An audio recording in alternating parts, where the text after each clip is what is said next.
without there having to be some sort of interdimensional, aspect to it. But yeah, I mean, I allow for those ideas. Like I wouldn't dismiss something like that out of hand necessarily. Let me say too, I like how you said it, agnostic towards Bigfoot. I'd have to say I am also as well. I am open to the idea of it existing, but I am strictly on it would be flesh and blood type of thing. So it's not, I don't say no to it. There's a limit to how far I will push that. But I just want to, just so you know on that, so it's not like none of this is real. It's like, man, some of it's real, but let's have limits to what's real on it.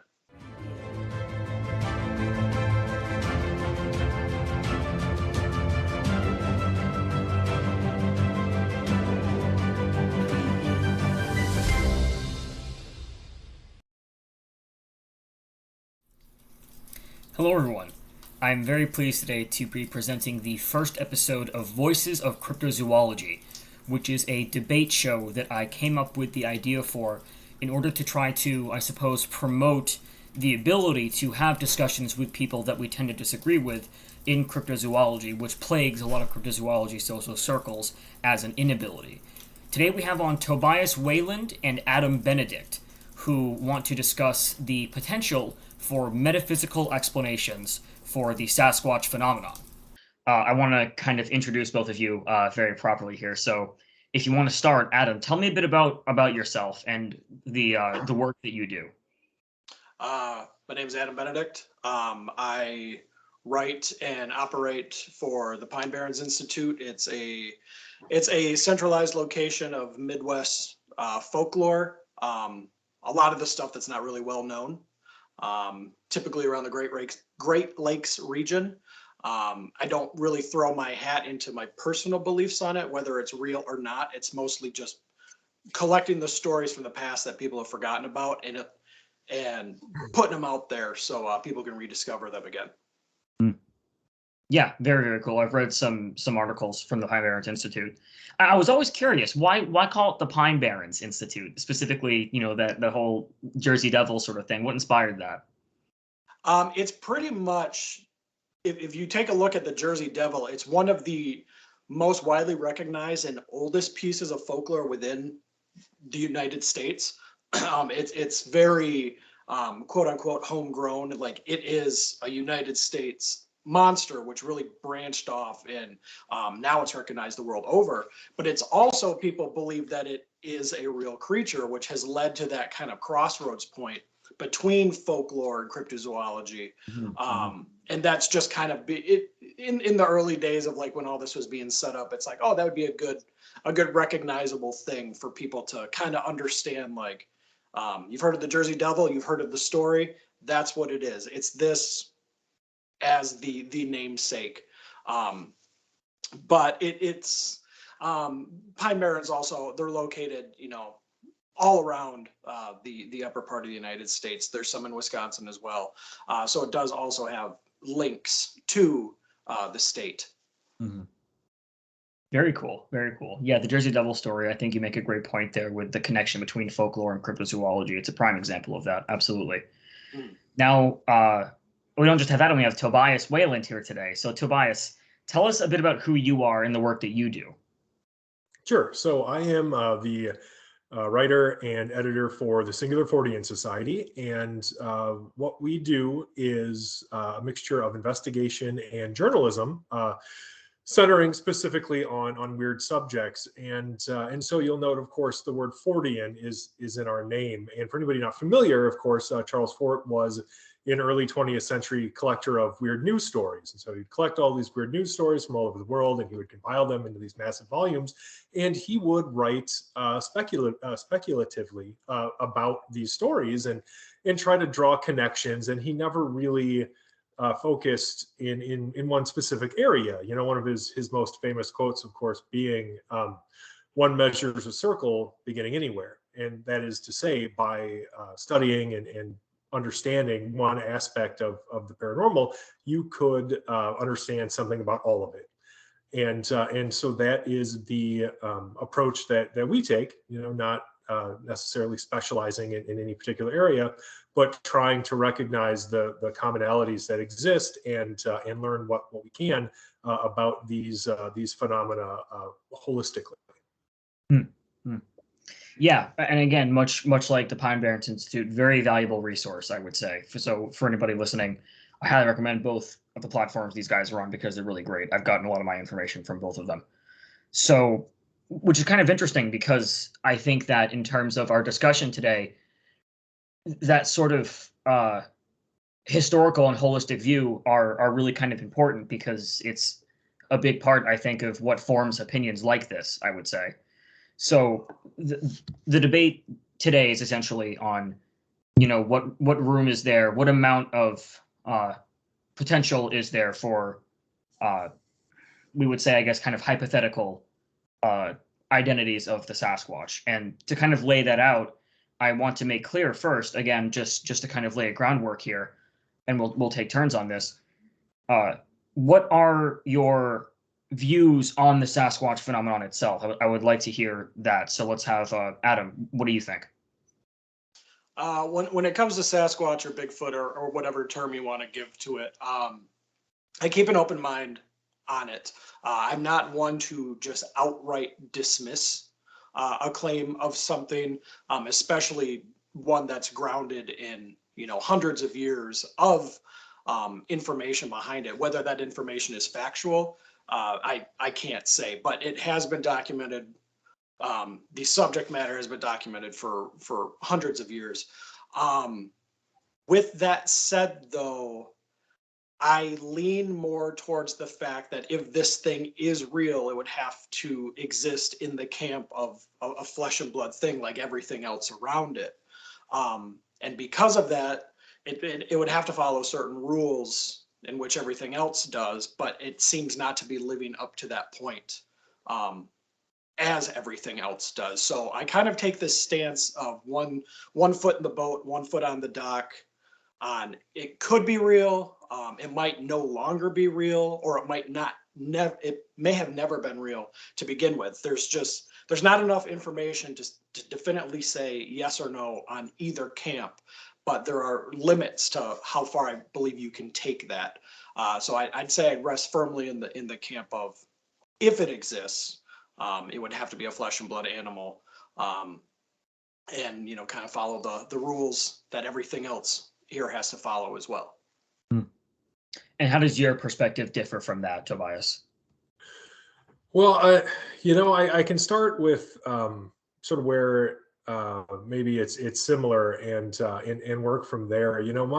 My personal approach to any investigation is to treat that investigation, or really more specifically, to treat any witnesses, eyewitness testimony, as though what they are telling me is authentic, unless I have hard evidence to the contrary.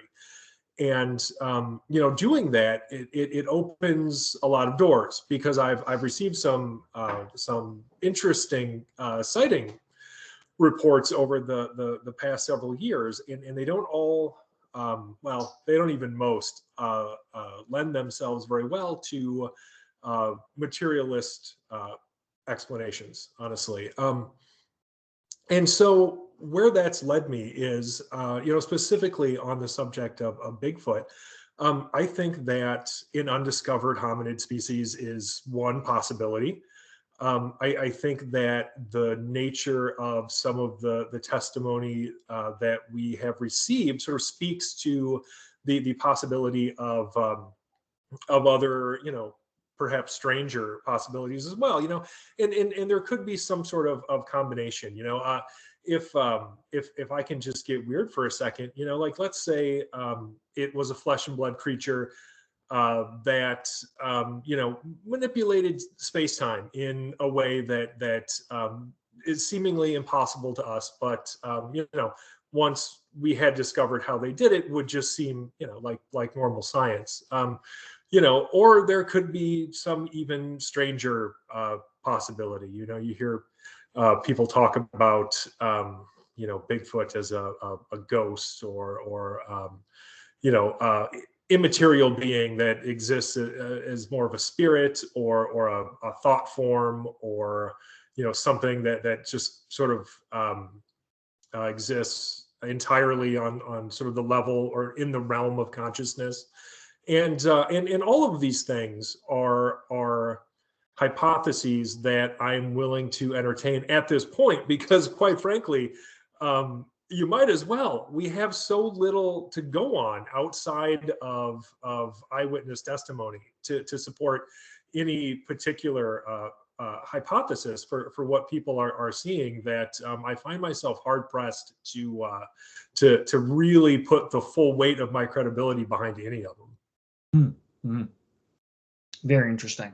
Yeah, I think that there's something to be said for all of that, because what I find interesting is both of you in your explanations kind of, to some degree, look at this in a hypothetical sense. Like we mentioned, the whole agnostic view of the whole thing.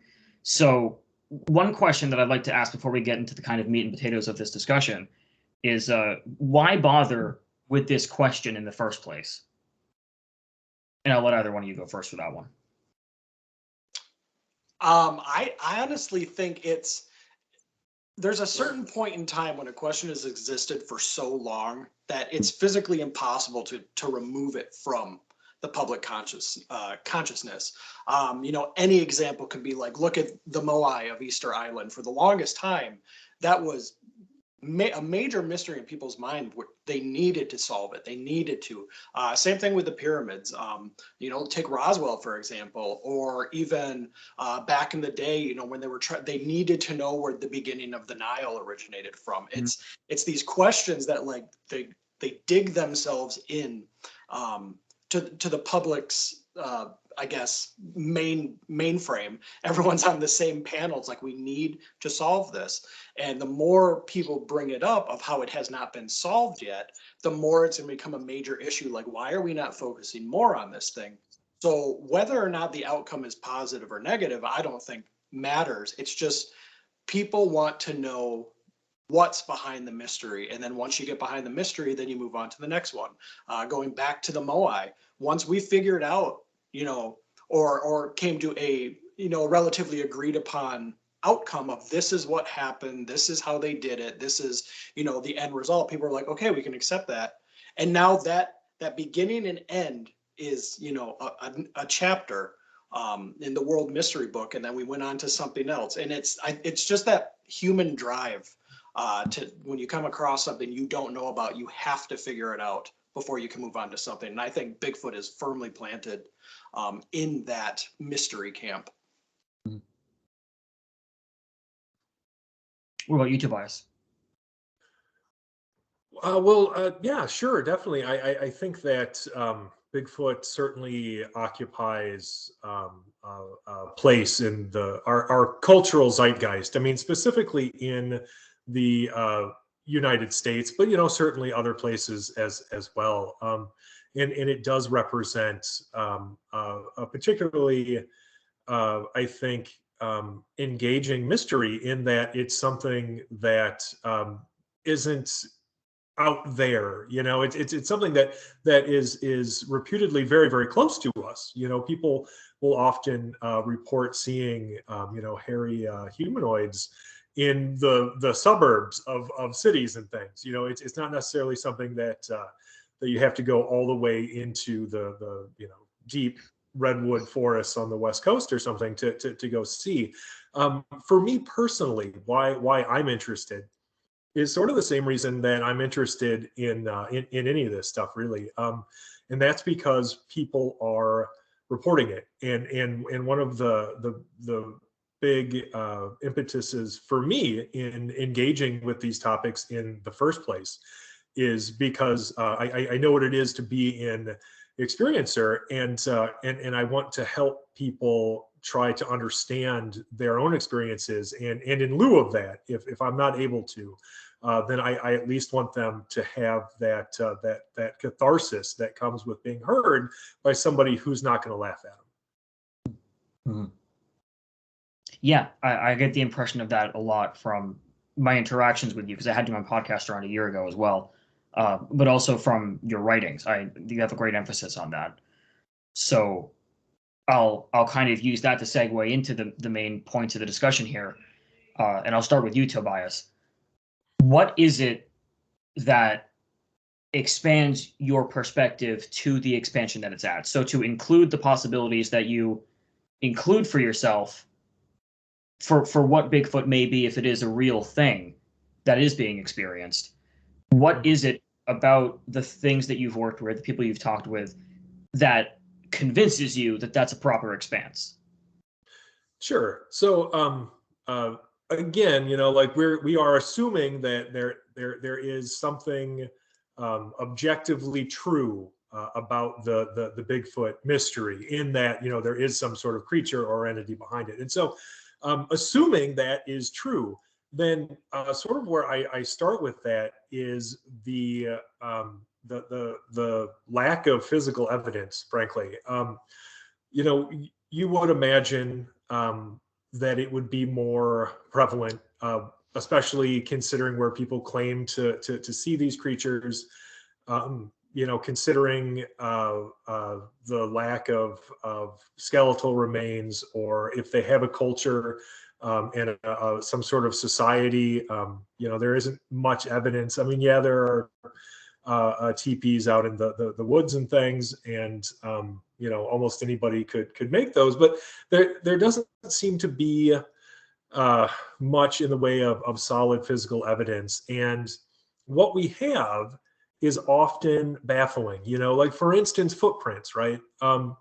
They have been purportedly found, and people have made casts and everything. And but what's interesting about those footprints to me is how often we come across cases where the footprints themselves seem to represent something paranormal, or speak to the potential for some unusual or high strangeness aspect to these cases. And I'm speaking specifically about out of place footprints that seemingly appear and disappear into thin air with very little explanation. Like our friend Jay Bachochin has a story about being out in the Kettle Moraine State Forest and finding some of these mystery prints in snow.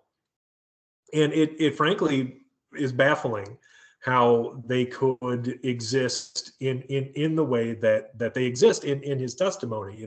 We're talking about a handful of prints, again, that essentially seem to appear and disappear out of thin air. I've seen one myself, actually. This was when we were investigating a case for the Lake Michigan Mothman investigation, and we found a single print in ice that was it was humanoid, and it was all by itself. And what was weird is that there were other prints around it, like people had been walking their dogs, and there are like egrets and things and cranes and whatever that hang out in this area, and there were plenty of those. But there was just this one solitary, like, giant humanoid footprint in the area that this witness had said that he had seen this large humanoid, with these leathery bat wings. And so things like that, I think, are what sticks in my mind the most. And then, of course, you have people's testimony, which of course is probably given the least weight by most people, but it's something that I personally take seriously. And so, you have people talk about specific incidents that they've had where, people have reported seeing Bigfoots in, obviously, like the same areas that will receive UFO reports, but beyond that, people will report seeing a Bigfoot in a UFO or coming out of a UFO, or they will. I actually spoke to one witness myself who said that she had seen a Bigfoot disappear into thin air in the middle of this cattle pasture, and she didn't have any good explanation for it. And all I have to offer anybody is my personal credibility that I found her to be a forthright individual. But we have people reporting these things, and there are other possibilities. I mean, they could all be really good liars. They could be mentally ill, or if, again, for the sake of this argument, we're assuming that this thing exists. They may have witnessed something that is seemingly outside of our current understanding of physics and biology. Yeah, great. I think great. I like that you bring up a specific example as well. That's a really good anecdote. So, Adam, as opposed to that, what is it do you feel that convinces you to, not in a closed-minded way, of course, but to narrow your view into this physical category, specifically this biological category? For the most part, a lot of it stems back to history and early reports of what people assume to be Bigfoot, or again, whatever name you want to give to it, depending on the region in which you're seeing it. Early accounts from people who, at that time, you're going back to like the 1820s, 1830s, or even prior to that. People weren't really in a mindset to lie about magic because of the time around them. Talking about what was considered occult topics or dark arts or satanic, however you want to describe it, was very frowned upon. So people, for the most part, tended to be pretty truthful. And when they encountered something that could be described as Bigfoot, it was described very matter of fact, as if they were describing like a horse or a rabbit or a deer or anything like that. They noted size, they noted smells, they noted like muscular type. It stood like a man, or it stood like a hunched over farmer. They were very descriptive in how it looked. They would also describe, evidence left behind, like it ripped the door off the hinges, or it smashed into the chicken coop, or it knocked down my corn as I ran through the stalks. So starting then, it was a flesh and blood thing was doing something. Over time, that flesh and blood thing took on new names, such as like Wild Man or Hairy Man or things like that, but it still maintained those same physical elements where, it left a set of tracks which could be followed. It did, like dogs could pick up a scent, things like that. Other towns or other homesteads along the way would report seeing the same thing. Now, are all these reports true? No, because this was also at a time of yellow journalism, and newspapers did not have to be truthful in any way, shape, or form. But you could dig through these reports and you could typically pick out which ones were being honest, which ones were not. And the honest ones were very, very matter of fact. There wasn't really any embellishment.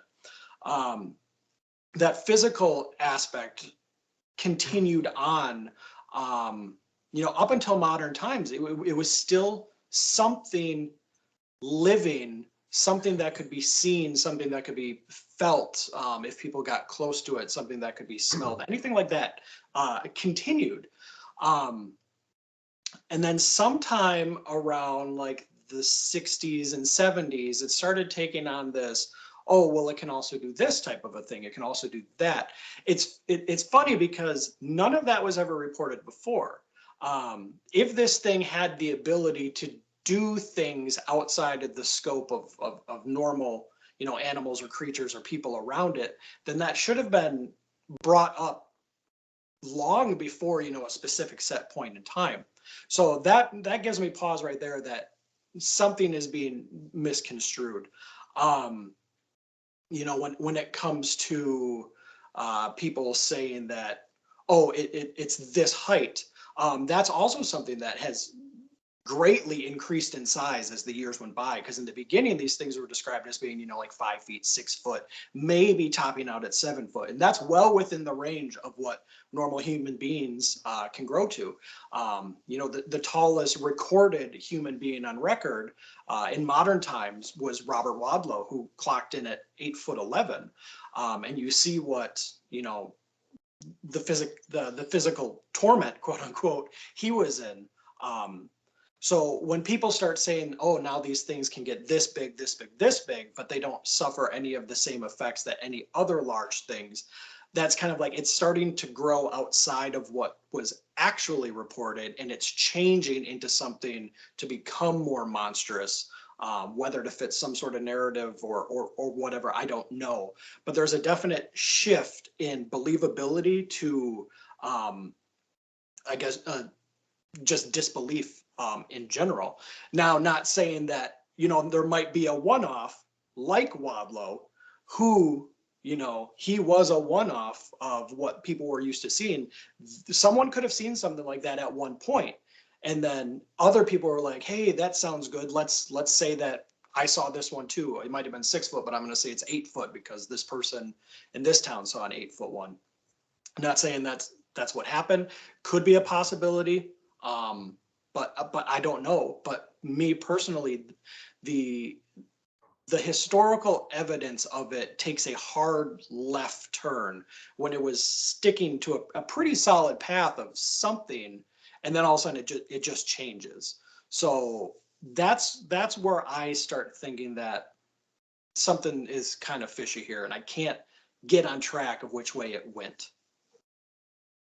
And I want to ask Tobias what you think of that, but before I do, I want to ask you one more question, Adam. What do you think of the database for physical evidence? The database for physical evidence is, personally, it's shoddy at best, because yes, you can find tracks of things just like you can find tracks of any known things.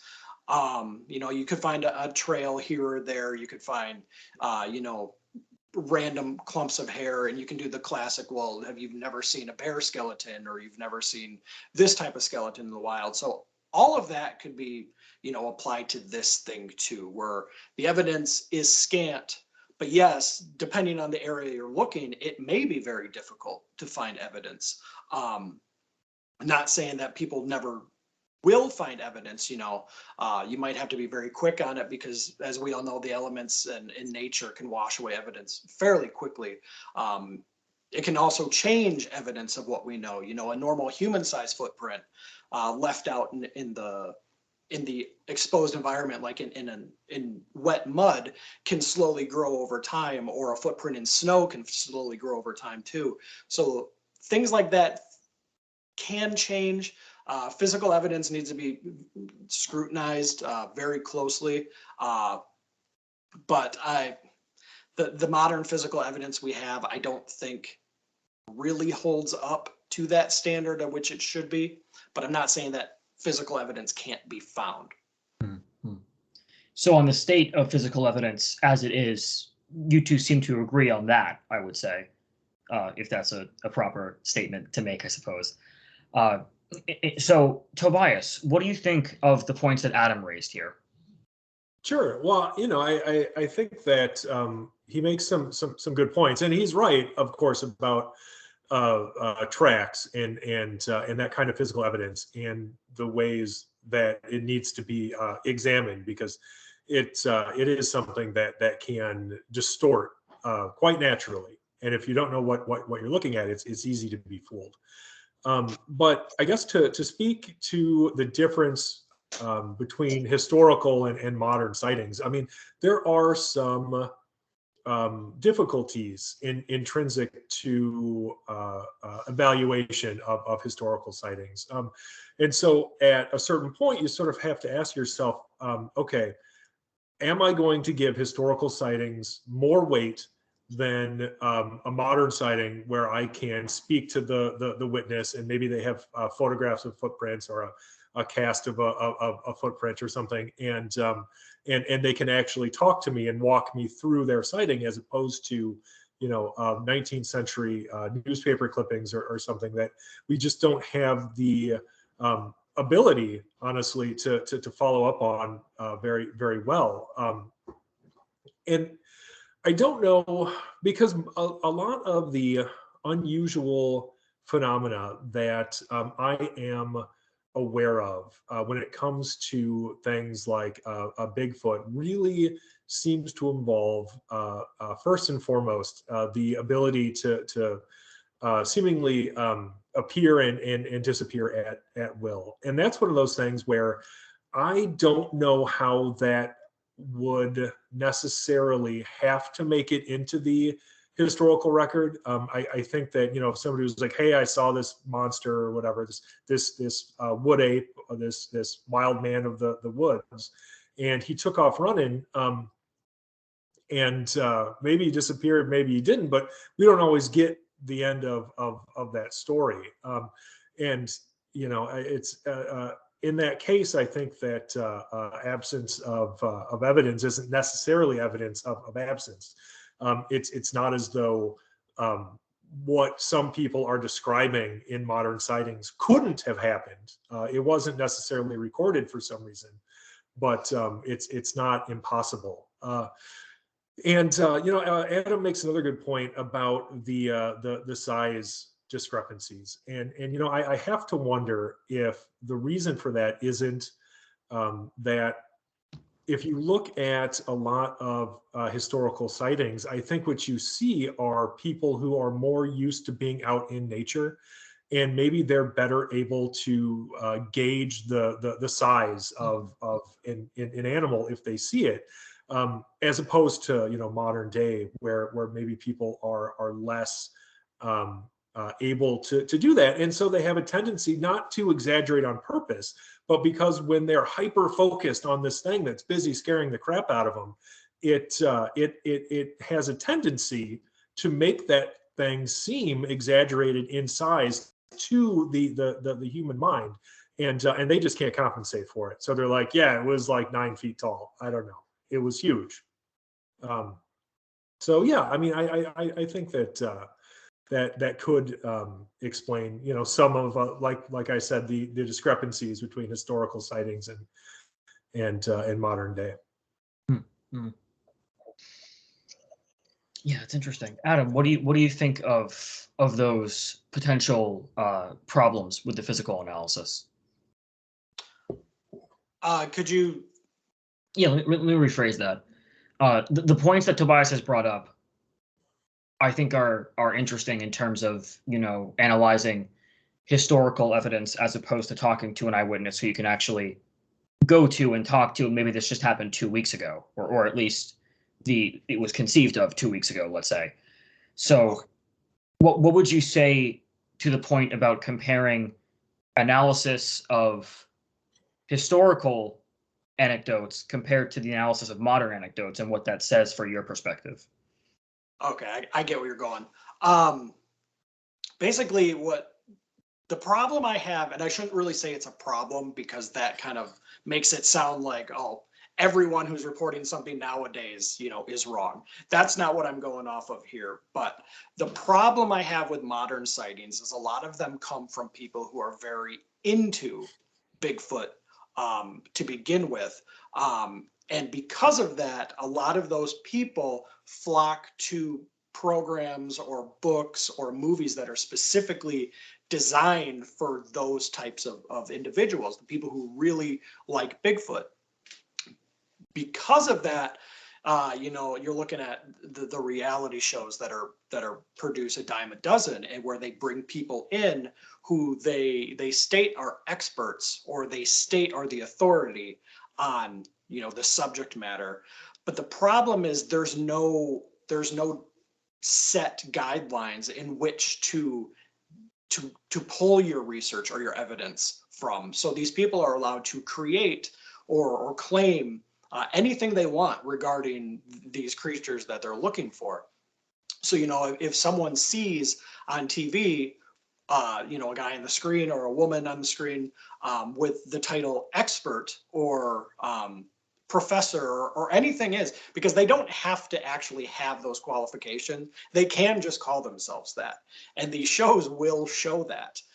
So if they see these people doing that, saying, oh, what you have is we have reports of a 12-foot tall creature who can do this stalking around, these people are going to see that and they're going to hold on to that. And then, that's going to be a basis in which they could pull information from as they're looking into this. Like, hey, I want to get out there because I heard that, there's a creature stalking around us. And then they're looking for all of this stuff that they've learned off of TV designed for ratings.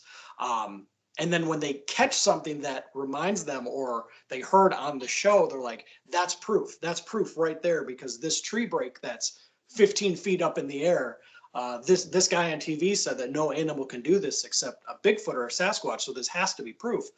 And then that proof is, quote unquote, proof is then shared amongst other people who might feel the same way, and then that spreads around, and it really dilutes the base in which you want to be, you're hoping someone has the information of, not strictly off of pop culture and stuff like that. So I think a lot of modern reports, that has to be taken into consideration big time. That's not to say that there's people who watch that stuff and is like, no, I'm going to do research of my own. And some of the stuff they're saying is true. Some of the stuff they're saying, it's twisted. What they actually mean is this, so there could be someone who's like, hey, I saw these guys talking. I know what you're thinking, but let me prove that I don't believe what they're saying. But this is my report. So it's like a 50-50 for modern reports. Is it heavily influenced by outside factors? Is it coming from someone who, has taken the time?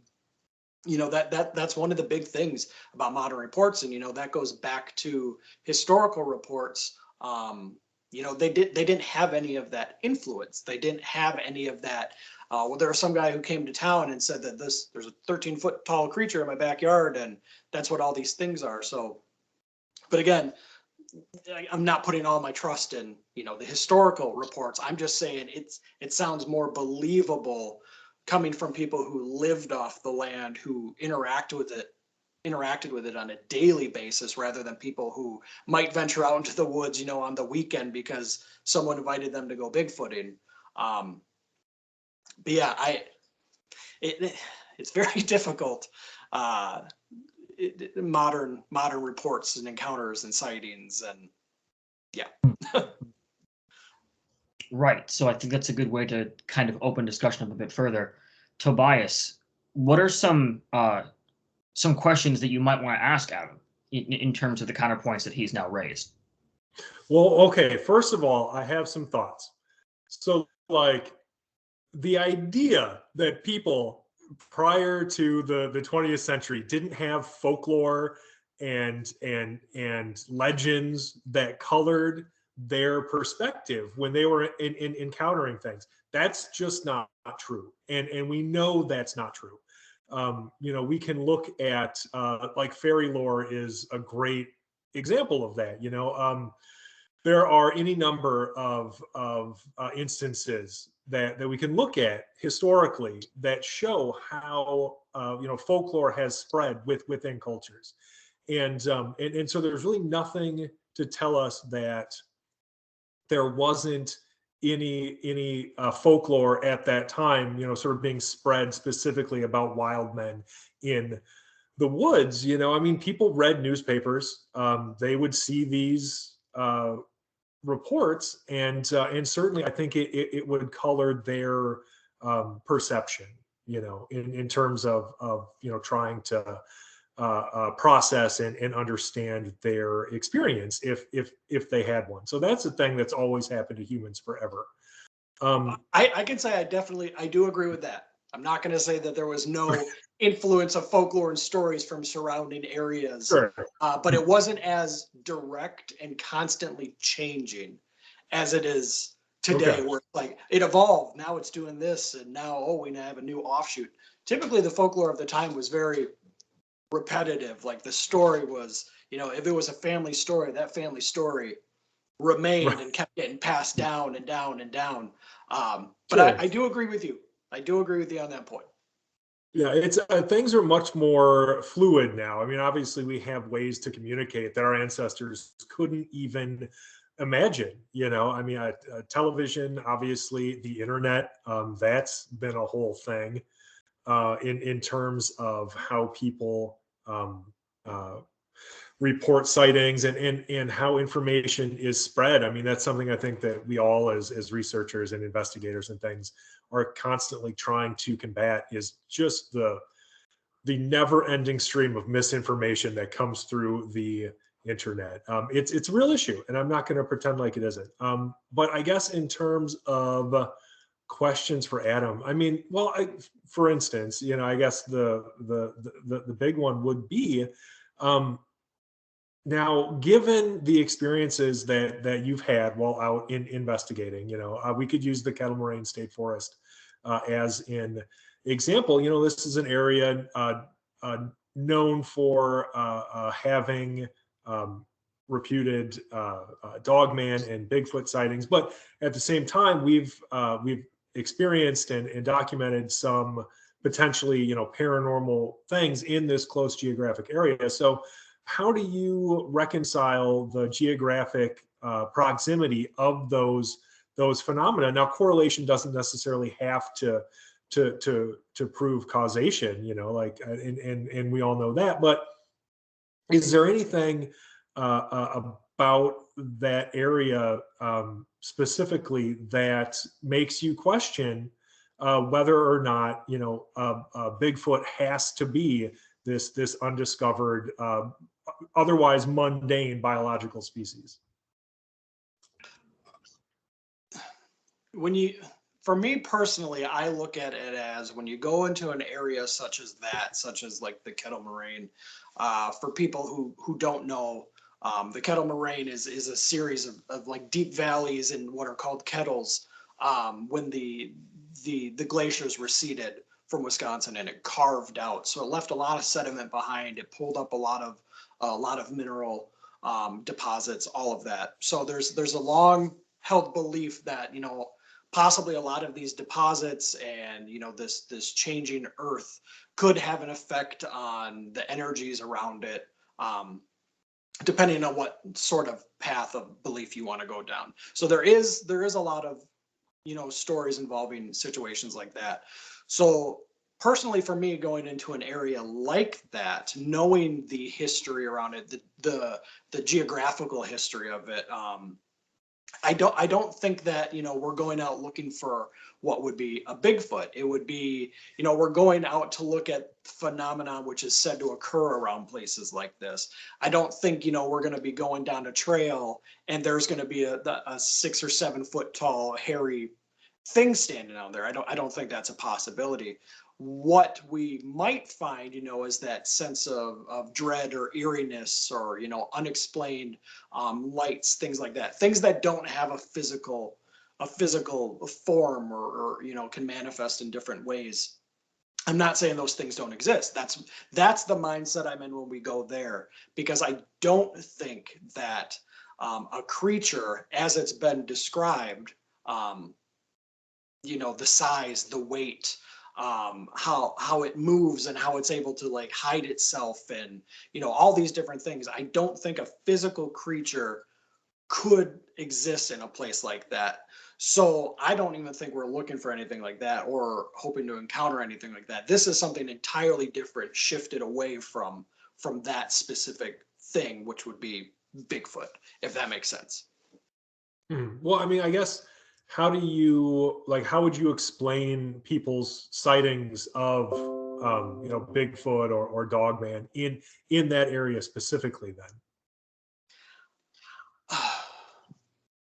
It's difficult because there's a lot of areas there that are, while people say that, oh, I had a clear sight of it, I had clear, it was an unobstructed view, it was, it was daylight, things like that. There are areas there in which, yes, it could be, you could be on a road, but the area is still compact enough where whatever's going to run out in front of you, you don't have time to get a good look at it.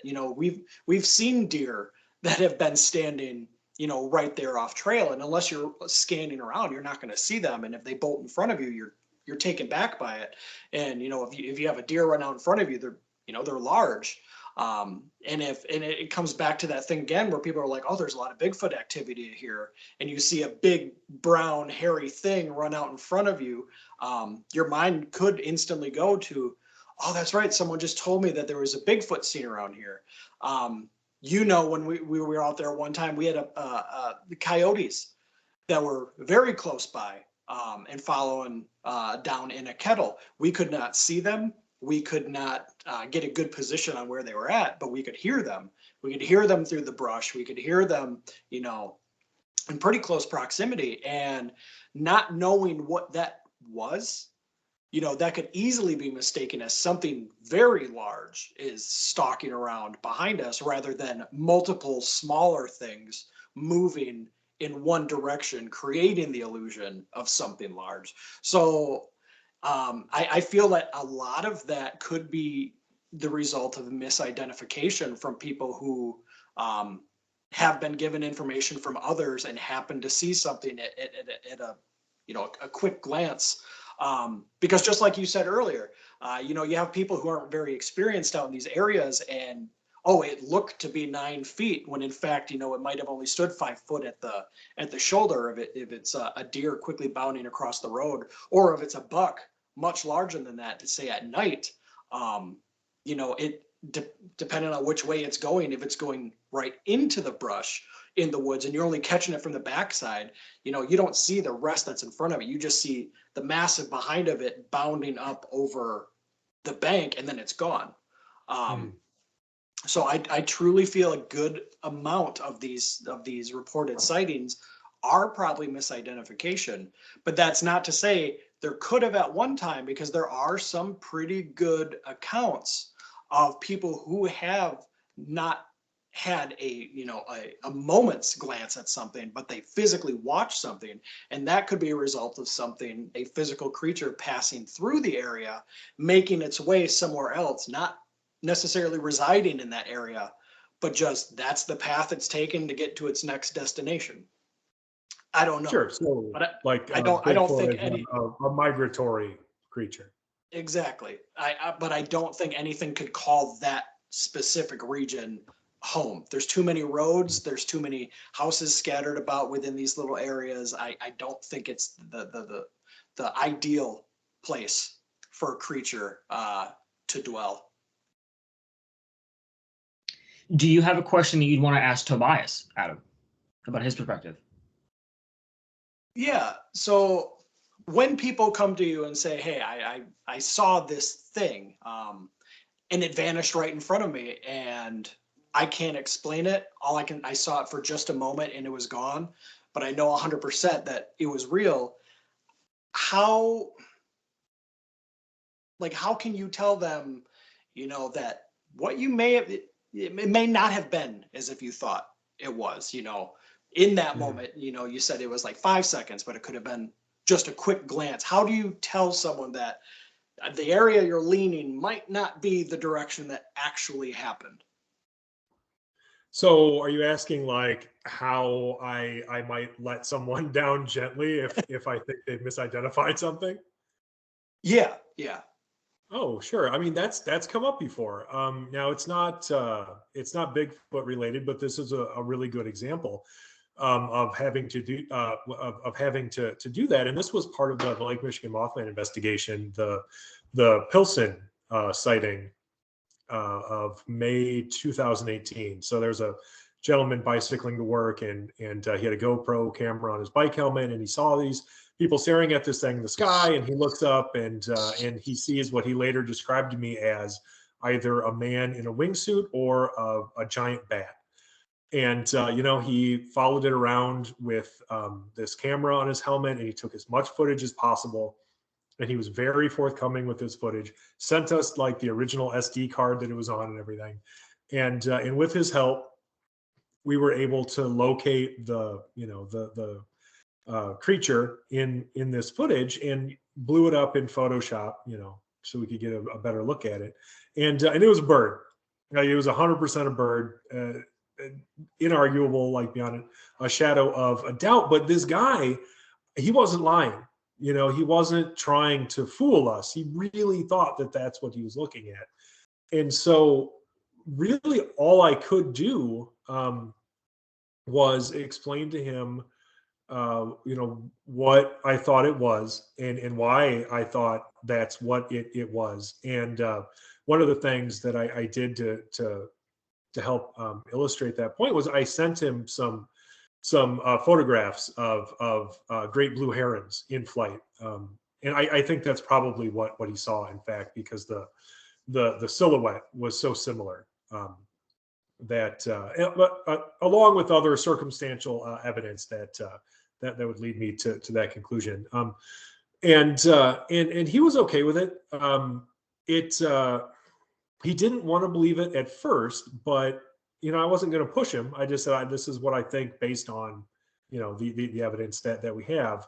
And I think he came around eventually, because I actually did talk to him a year, maybe 2 years later, and he seemed like he had more or less come on board with that. But personally, I like to practice what I refer to as compassionate professionalism, and that is, I know my role in investigation, and that's not to be someone's advocate necessarily. It's not to be their friend.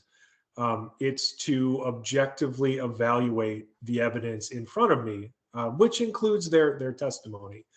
But there's a way to do that compassionately, like taking their feelings into account, because people aren't coming to me if they don't think that they've had some kind of real, potentially paranormal experience. And so really all you can do is just explain things as well as you can, and explain to them why you think that.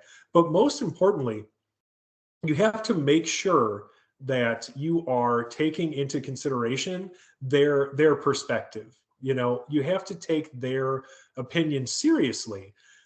You can't just dismiss it out of hand. If I treated people like, oh, well, sorry, you're so stupid, but this is what it really was, nobody would want to talk to me, nor should they, because I'd be a huge jerk. So yeah, compassionate professionalism. If you have evidence that speaks to an explanation outside of the witness's opinion of what they saw, you present it, and try to talk them through it. And either they believe you or they don't, but at the end of the experience, they won't hate you. So at least you got that. What do you think of that, Adam?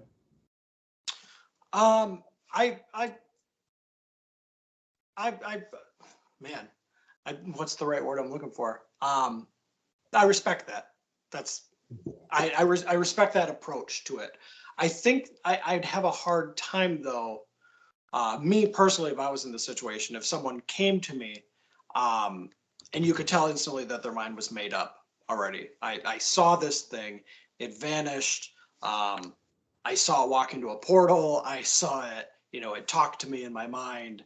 And I'm looking for someone else who believes me, type of a thing. Because it seems like a lot of reports that you might come across online, or that a good majority of people are going towards now, are those ones where it's not so much to investigate it, it's just to share the account as is. And I think that's what a lot of people are focusing on now. It's not the, hey, help me explain this, but hey, spread my story because this is 100% fact. And I think Sure. For me personally, if someone came to me and said, hey, this is what I saw, don't try and help me. Just, you have a platform, share it. That's what I would be worried about, that a lot of, this is disguised as. Mm-hmm. Sure. Well, I don't think very many people, I'm struggling to think of one person who approached me sort of with that mindset, Oh, I'm not saying like you personally, but like a lot, it seems that's what's kind of growing within this like cryptozoology research field. It's more now, share as many stories as you can with no, researching into them or trying to explain it. It's just get it out there, get clicks, Oh yeah. Truth be damned, we don't care. We're just sharing. Oh yeah. That sucks. Totally. I'm not going to argue against that. No, you do see that all the time. That's sort of why I take the quality over quantity approach to publishing articles, on the Singular Fortean Society website.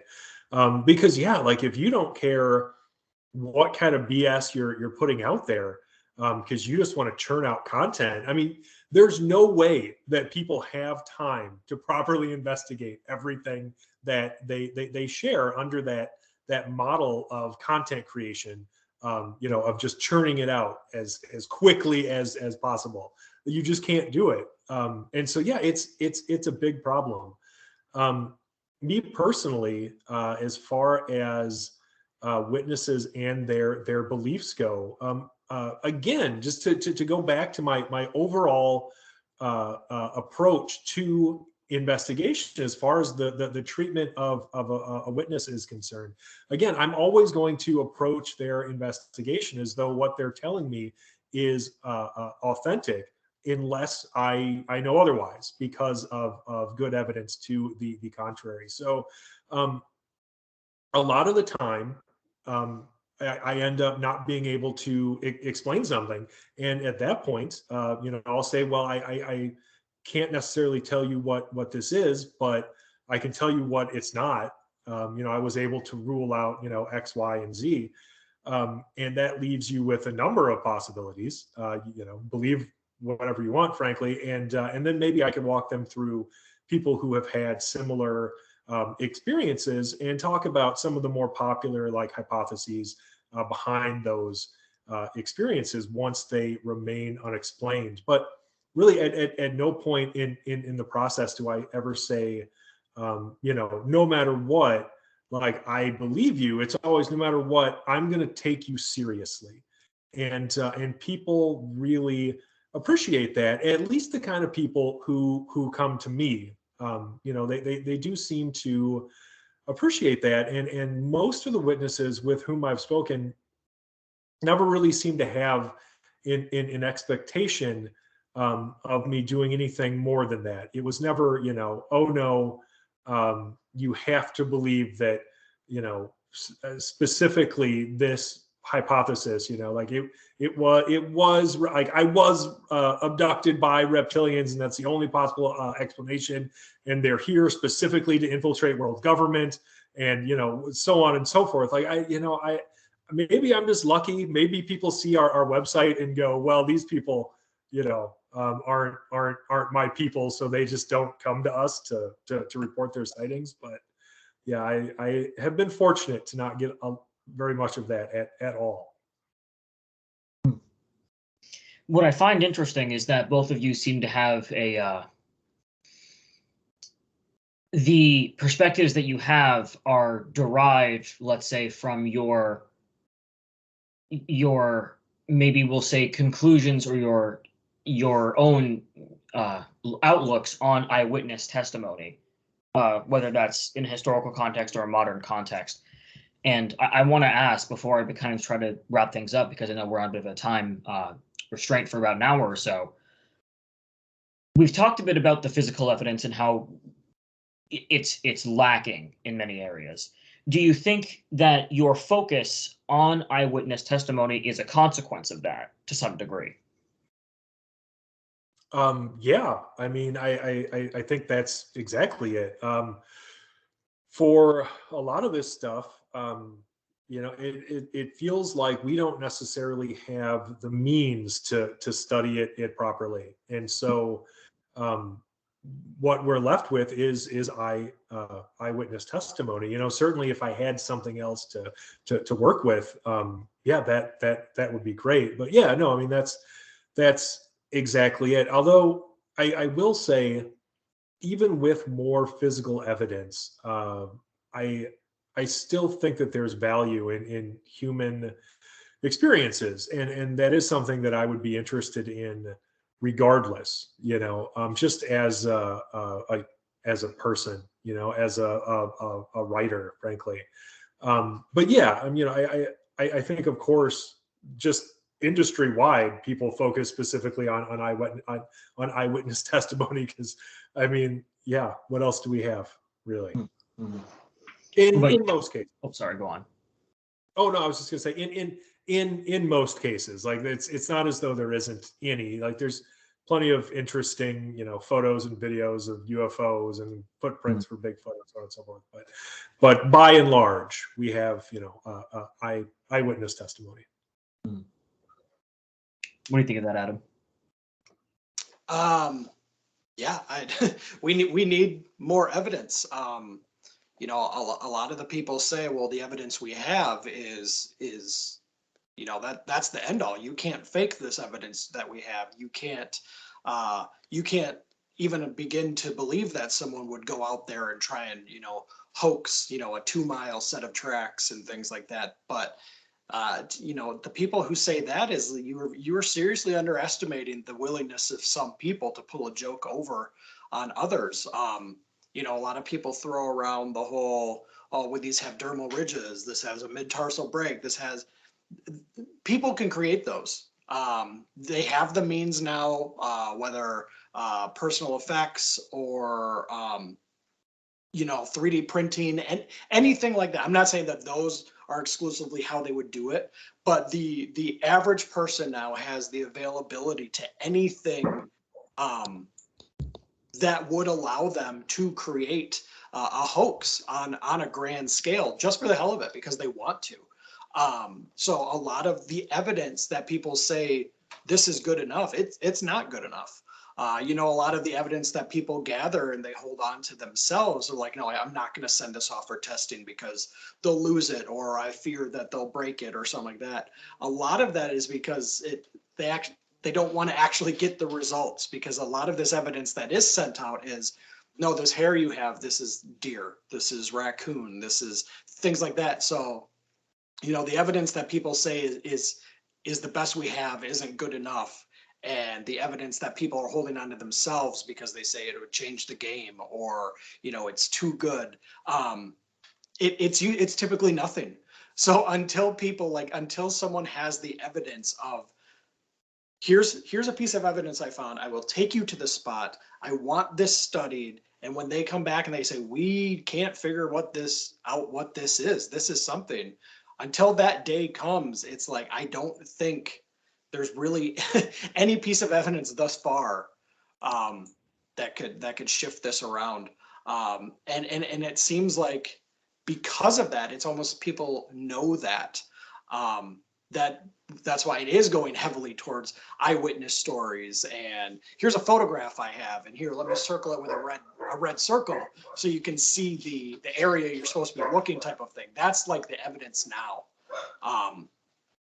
Video, we live in an age where, we all have, a professional camera in our pocket, but, I will, back off on this one, because yes, in a situation, it is very hard to, capture a picture.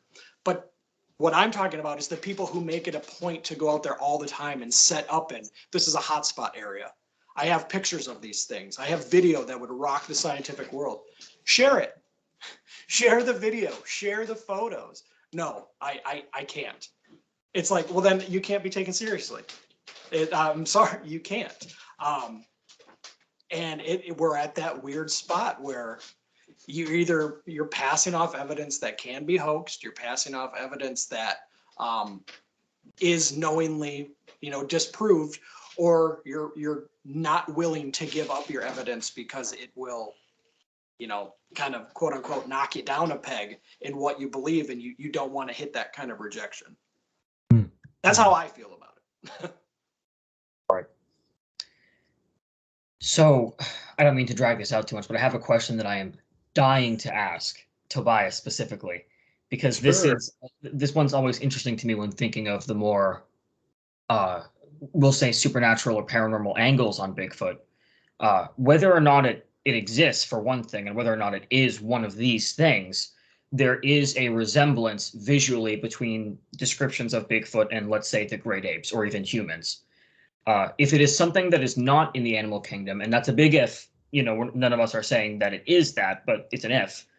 If that's the case, why does it resemble something so reminiscent of things that we are familiar with if it's not? Why do you think that could be the case, if you have any ideas on that? Sure. Well, I guess just off the top of my head, if you look into things like Jungian archetypes, for instance, right? The idea of the wild man, like that's something that exists in every culture. It's a human archetype. So there are a variety of reasons, I think, that you could argue for people seeing something like that. Beyond like misidentifications that people apply this archetype to. It could be that people are encountering something that has chosen this specific archetype for one reason or another, something that is reflective of us and our beliefs, something that has a specific reason for picking that, maybe like as a sort of camouflage, something that wants us to believe that there is a wild man living in the forests of North America. There are a variety of reasons, but I think what it boils down to for me is one of the strongest possibilities that I would consider, if it's not in undiscovered, relic hominid species or something, would be that there is a level of manipulation at play, where something is using our consciousness against us to make us perceive something in a particular way for their own reasons. If I could touch on that real quick, you made a statement where it's choosing whatever it is, it's making that conscious choice. Now, if what is making that conscious choice is Bigfoot, quote unquote, and people describe an ape-looking thing that has these abilities that are well beyond anything that we know of, then because it has that choice and it has these abilities, then it is far superior to what we would be on this planet. So at that point, to me, by having the superior abilities, obviously the superior intellect, all this stuff, then there's zero reason why it should be hiding. Because if it's here and it knows it's more powerful, you think that something would be like, here we are, this is what we want, this is what we're doing. We know there's nothing you can do against us, because that's what we do to lesser animals than us. We are coming in here, we're putting up traps, we're doing this, we're going to tag you, we're going to put you back. Like, in an evolutionary point, it seems like anything above us should be treating us the same way that we treat things below us, and that doesn't happen. So when people say Bigfoot did this, Bigfoot talked to me, Bigfoot did this, why is Bigfoot still hiding? That's what I want to know. That's where I start thinking. If it's so intelligent and powerful, why is it just talking to you, John Q. Public, who's taking a walk, down the street past a wooded area? Why is it giving you this information? And that kind of falls into the whole same thing of aliens and stuff like that. Why is it just this specific person, not things that could actually do something? And that's where, again, to me, like all kind of starts falling apart. That's why it would have to be a physical thing. And it would have to be less intelligent than we are, because if it was on par with us, it would make itself known in some way. Hey, you're coming across our land. Look at these tribes where, they may not be advanced as we are, technologically or things like that. But when you encroach on their land, they come out to defend it. So a thing, such as Bigfoot, if it's an offshoot of the humans or it's some type of ape, you think it would make itself known. But then again, that opens up the door. Maybe they don't exist to begin with, because we've never seen that even from a physical thing of Bigfoot. So there's a whole bunch of different paths you could go down. But to me personally, when you start getting into like it's choosing or it's deciding and things like that in a way that we can't, then it should be here. It should show us in some way, shape, or form, not leave, a footprint to be deciphered and, watching you from behind a tree like, oh, I wonder if they're going to figure it out. Like, I don't know. There's a lot of loose ends that people don't like to address. I love talking about those. No, I'm a big fan of those loose ends. Well, it's difficult to try to address the potential motivation of something that would have to be so alien, right? And so there's a few possibilities. I mean, what if it's all a huge sociological experiment and it's just like, hey, what if we just pretend to be a giant ape person in the woods for a while and we'll hide from these humans and we'll just see what they do? Who knows? What if it is, something that exists on the level of consciousness, is able to manipulate, human consciousness? What if they're so advanced that, it's like dealing with ants? Like, we don't announce our presence to ants. We just do whatever we want. We're not like, hey, ants, take me to your leader. It's just, we don't care if they, if they know that we're here or not. We just go about our business because they're so tiny compared to us. And who could even guess what their motivation might be, right? Like, could they even express us? Could they even express it to us? Are we capable of even understanding it any more than I'm capable of, teaching my dog to speak English fluently? Who's to say? I mean, we could speculate all day. I just think that at the end of the day, the reason that I allow for these possibilities is because, one, I love to speculate about them. And I think that speculation leads to discovery because it opens doors of imagination that when we walk through, we make huge leaps in human progress. And two, because people keep coming to me with these experiences. And most of the people who do, they're regular people. They could be anybody. A lot of them don't care at all about this stuff. They wouldn't care at all if they hadn't seen anything. And so, when somebody who could be your neighbor or a member of your congregation or a coworker or anybody at all, comes to me with a life-changing experience, I want to take it seriously, and I don't want to take anything off of the table because there's a part of me that doesn't want to discredit their testimony out of hand. I don't want to tarnish their experience by saying they couldn't have had it if I don't know if they could have or not, honestly. Let me say that even though I firmly put myself in the Bigfoot has to be a flesh and blood thing, it doesn't mean that I don't want to be proven wrong. I want to be first in line to be proven wrong on this stuff and be like, holy crap, this is real. You provided proof, you provided evidence where I don't have to doubt this in any way, shape, or form anymore. So if you're saying that this, and when I say if you're, not like you specifically, but anyone who's coming forward and saying, this is what I saw, and I can show you and prove it, and you prove it, I will never doubt it again. But up until that point, all evidence I've seen that is verifiable, would mean that this would have to be something less than what people are thinking or saying it is.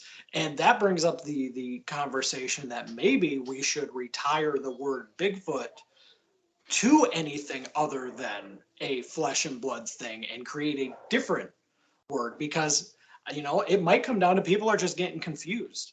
People they don't know what to call this, and because so many other people have said Bigfoot, they're saying Bigfoot, and then it's evolved into this thing. It kind of goes back to early explorers and stuff. They didn't have a word for this animal, but they said it looked like or it resembled this, and then people started saying, oh well, that's a That's like an island tiger, and this is a jungle tiger. They don't look the same at all, but the first person who saw it said that. So, maybe that's what this whole thing comes down to, is someone just got confused at one point, said it looked like a Bigfoot, and people are like, Bigfoot have magic powers.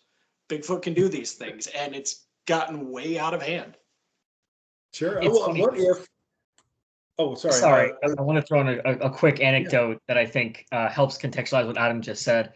I learned a while back that there's a specific type of African anteater that English explorers once called the hairy ant bear in scientific literature, even though it's not hairy or a bear for that matter. So there's an example of that, right? So yeah, go on, Tobias, though. Go on. Oh no, I was just going to say. I mean, there are so many possibilities. Yeah, I don't know that that's a bad idea, frankly. I mean, I think one of the possibilities that we could consider is that both things could be true. There could be this undiscovered, relic hominid species, and also there is something paranormal that has superficial similarities with this actual biological species, and we get the two things confused. I mean, I would definitely allow for that as a possibility. We've done it. We've solved it. That's what we do moving forward. All right. Well, it's a very interesting note to land on. Surely. I'm just about out of questions. I think we've covered a lot of the ground that I was hoping we would cover and more. Do either of you have any last notes you want to make on this? Me personally, I would say, for anyone who, is in a position that they find themselves where they have something to share or explain, whether it be a sighting, an encounter, anything like that. After you have it, take some time to process what you went through. Don't run to the first person, who will listen. Like, take time to jot down information about it while it's fresh in your mind. Don't simply allow your mind to, I'll remember that, because there's a good chance that you won't. And when it comes time to reporting it, you're kind of thinking, well, was it 6 feet? Was it 8 feet? Was it, and from there, you might accidentally give false information, and then you find yourself in a situation where you have to defend what you're saying, or you have to retract things. So if anyone's in that position, just take a day, write things down, think things through, and also think about who you want to get in contact with, who you want to report this to. Like, the person you're reporting it to, what's the end game for them? Is it going to be a research, an investigation type of person or place you go to, or is it going to be for financial gain type of thing, like this story is ours now? So just, that's pretty much all I have. Just take some time, get everything straight, and know exactly what you're doing when you open that door to report what you saw, because once it's out there, it's out there. Yeah, I agree with that. And the only thing I would add, for people, is obviously, absolutely the best thing you can do is to immediately record your sighting. Like, just write it down, everything you can remember, note the time and the date and the location and which way you were facing, and everything that you can remember about that sighting. And then, also remember, and I know Adam brought this up before, earlier in our conversation, but it's an important point. Don't feel like you have to fit your sighting into a pre-existing narrative. Your experience was your experience, and you don't have to second guess that in terms of any discrepancies with existing narratives. Just write it down as you experienced it, and then if you decide to report it, report that.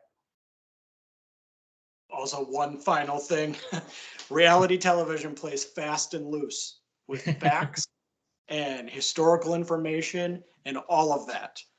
It's not the end all. It's not the gospel for anything in this field. So there's more resources out there than just reality television for all of this stuff. Someone out there has spent time, a good majority of their life, really digging into it, and not just someone who might have had a season or two of a TV show. Like, just remember that. Absolutely. I think we can all agree on that for sure. Well, I'd like to thank both of you for being on a lot. This was a really great show, and I think this is exactly what I was hoping that we would get, and again, a lot more. So again, thank you both for being on.